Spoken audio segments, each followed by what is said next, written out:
আছে রাখলাম। এমা এরকম অন্ধকার কেন?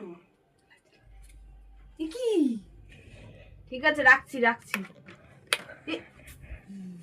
ওরে ভগবান, তোমার বোন তোমাকে সারপ্রাইজ দিয়েছে। কি করেছিস?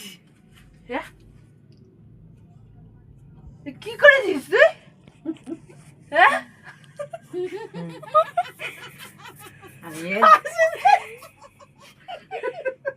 তোমার ছোট্ট বোনকে, তোমার ছোট্ট গুড়গুড়ি বোন দিয়েছে। এবার তুই বল কেন কি কারণে করেছিস?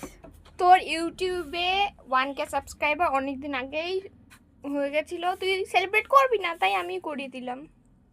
তবে কারণ আমি তো প্রফেশনাল ইউটিউবার না, কি করতে সেলিব্রেট সো করব হোয়াট, বল? সবাই করে। আস্তে আস্তে তো হবে, ঠিক আছে? হ্যাঁ হ্যাঁ। তো এই হলো আমার পাকনি বোন, ঠিক আছে, যেটাকে আমি হসপিটাল থেকে নিয়ে এসেছি। ও এখন আমার 1K সেলিব্রেট করছে, মানে আমার না, যেহেতু আমার ইউটিউবের সাবস্ক্রাইবার হয়েছে 1K এর বেশি হয়ে গেছে, তো সেই জন্য আমাকে বলেছিল যে তুই সেলিব্রেট কর। আমি গা লাগাইনি, আমি বলছি না, কী করতে করবো, আমি তো আর প্রফেশনাল না, তো সেই জন্য আর কি করিনি। তো এই যে সে এখন এত সুন্দর ডেকোরেশন করে এত সুন্দর একটা কেক এনে নিজে নিজে লুকিয়ে করেছে, আর আমার মাকে বোধহয় আগের দিয়েও জানিয়েছে। না না না না না, আমাকে বলেনি, আমাকে কিছু বলেনি। তাহলে তুমি আগে দৌড় দিলা কেন? কেন? তুই তো কথা বলছিলি তাই আমি চলে এসেছি।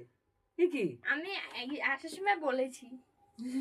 আমি আমার এক স্টুডেন্টের সাথে কথা বলছিলাম, মানে স্টুডেন্টের মার সাথে, আর আমার মা আগে আগে দৌড়ে চলে এসছে, মানে কিছু তো একটা ঘোটালা আছে। তো যাই হোক, কেকটা খাবো তো তাড়াতাড়ি। না খেতে হবে না, জলদি তো সেই জন্য আর কি আমার বোন তো এই হলো সব কিছু করেছে, এত সুন্দর ডেকোরেশন করে এত সুন্দর একটা কেক এনে। তো হ্যাঁ, আমার বোনকে তো থ্যাংক ইউ এত সুন্দর একটা সেলিব্রেট করার জন্য, আর আরও বেশি থ্যাংক ইউ হলো যারা আমাকে 1K করতে সাহায্য করেছো, যারা আমার পাশে ছিলে, আমার 1K এর ফলোয়ার্স হয়ে গেছে, তো তাদের তো অনেক অনেক অনেক অনেক অনেক থ্যাংক ইউ। তো এই কেকটা সবার জন্য, যারা যারা আমার 1K-তে আছো সবাই চলে আসো, সবাই একসাথে মিলে কেক খাবো। আর এই যে এনাকে তো মেনি মেনি থ্যাঙ্কস। তো চলো এখন আমরা কেক কাট করি।